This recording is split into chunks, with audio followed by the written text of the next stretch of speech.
Empire Street Magazine. Presented by D-Face Marketing. Grabbing you by the throat and crushing your skull. Only hardest, heaviest, and most extreme will survive. Back in your face, 2007.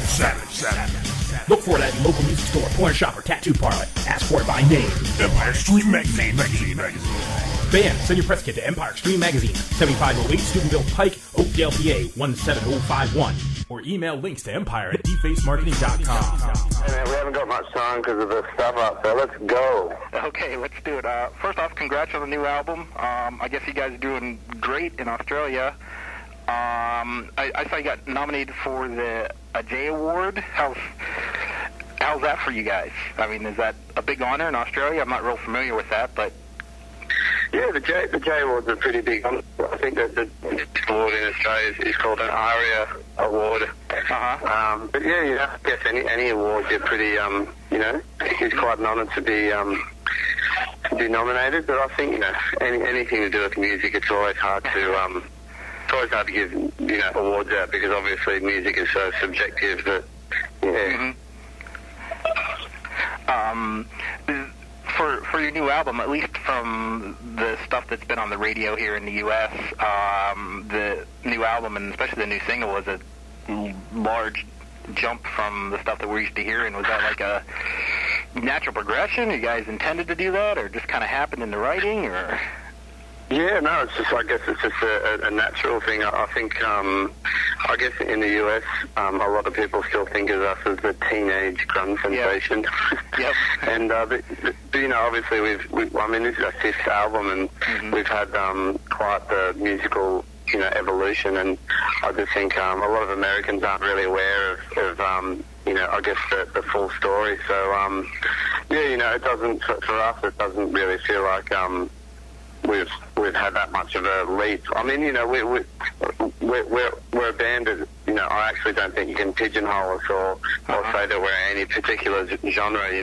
We're one of those bands that, we're willing to kind of experiment and try different things. And, I think that's one of the attractions to the band as well, that, people don't know what we're going to do next. And it's, we're keeping things fresh.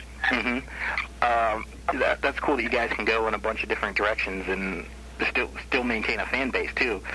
Actually, I saw you, was it last night or the night before on was it Jay Leno? How was that experience for you guys? Yeah, Leno was pretty good. Unfortunately, Daniel still has laryngitis. Yeah, actually, I noticed that slightly, but I didn't want to say it. Yeah, no, which was, it just was the worst timing, right up till now. Like, we rehearsed the day before and everything was great, but we did the best we could, and I guess we were a little bit disappointed after it, but I think under the circumstances we did pretty well. Yeah, actually. But sorry. Go ahead. Yeah, no, but I still think it was a pretty good performance. Otherwise. Yeah, I definitely enjoyed it. It seemed the live version of that song had a little more rock energy to it than the album version, at least. Yeah, well, I guess we had to, not compensate, but I think we were just, trying to lift our energy levels and give it a bit more, give it a little bit more zing, I guess. Yeah. Move on here. You guys are touring the U.S. for the next month or so. Is that correct?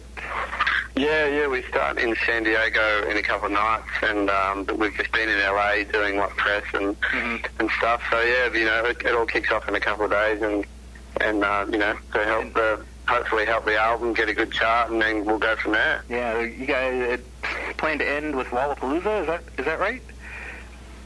I think there's a few more. I think there's a couple of other shows after Lollapalooza, but I think that's that's going to be one of the highlights on the tour. We're really excited. It's a pretty amazing bill, and playing the Iggy and the Stooges, and Arcade Fire, and the Pearl Jam guys, obviously. So it's a pretty amazing bill.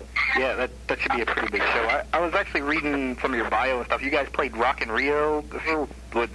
What is it like playing in front of that huge crowd of, hundreds of thousands of people? Yeah, I guess that's one of the moments in my life that, just really stick out. It was pretty, you know, it's you honestly, like, it's no exaggeration that there was people as far as you could see, like, you know, there was people so far in the distance they just looked like a speck. Yeah. So, yeah, it was pretty unbelievable. I mean, I don't know what it would have been like for those people because we would have been specks as well. Yeah, exactly. So, but yeah, so it was, you know, that was a pretty, I think for anybody, you know, playing to that amount of people would have been pretty amazing. You guys have been in it for many years. Do you look at the music industry different now as you were coming into it as a teenager? Or?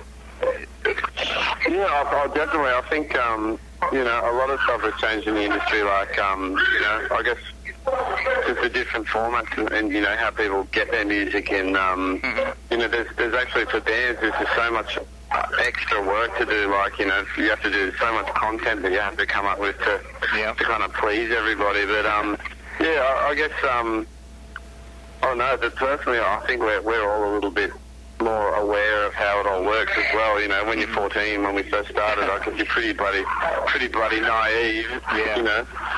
So, yeah, you know, I feel lots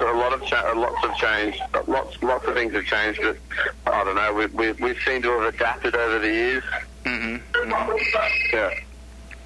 Well, just one more question, and I'll let you go. What was I going to say? What you guys had done the single here, at least here in the U.S. for Straight Lines. Is there another single or video in the works, or what's the plan there? Yeah, no, we've got another